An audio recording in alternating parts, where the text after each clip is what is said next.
Women during home invasions in the East and South Bay, along with the peninsula, will never walk the streets again. And just a few hours ago, a Santa Clara County Superior Court judge sentenced Matthew Muller to 2 consecutive life terms. Those crimes span parts of 3 decades, with one case making national headlines. It eventually landed Muller in federal prison. KTVU South Bay reporter Jesse Gary live outside the Hall of Justice there in San Jose with more on today's sentencing and reaction to this end of this ordeal. Jesse. Garcia and Andre, good afternoon to you. Matthew Muller had no reaction as the sentence was handed down inside Department 34 of the Hall of Justice behind me. He is already serving time on federal charges in a prison in Arizona, but was extradited back to California so he could face justice here in Santa Clara County today. This case serves as an example that we don't stop pursuing justice just because a case is old. Around 10 o'clock this morning, Judge Cynthia Civilli listened to victims' impact statements before handing down her sentence. A woman identified as Jane Doe No. 1 sat just a few feet from Muller as she detailed the terrifying night in September 2009 when he broke into her home here in Santa Clara County, restrained her, blindfolded her, gagged her, and injected her with drugs, and then threatened to rape her. She told the court she felt powerless by someone she could not see.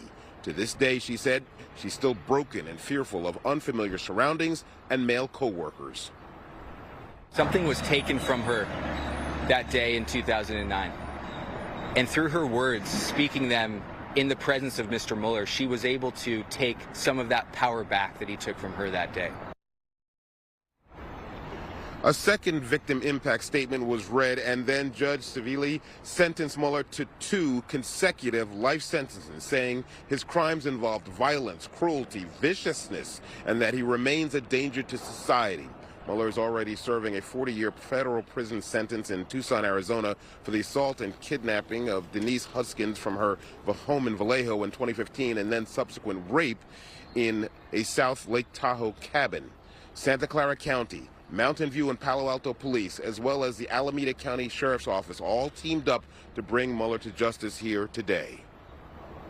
As law enforcement officers, today really is a triumphant day, and all the blood, sweat, and tears that you put into your investigations, the late nights, the heartache, is completely worth it.